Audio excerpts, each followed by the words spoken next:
फिरौन ने कहा, और रब्बुल आलमीन क्या होता है? फरमाया, आसमानों और जमीन और जो कुछ इन दोनों में है सब का मालिक, बशर्ते कि तुम लोगों को यकीन हो।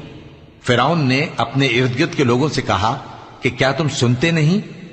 मूसा ने कहा कि तुम्हारा और तुम्हारे अगले बाप दादों का भी मालिक। फिरौन ने कहा कि यह पैगंबर जो तुम्हारी तरफ भेजा गया है बावला है।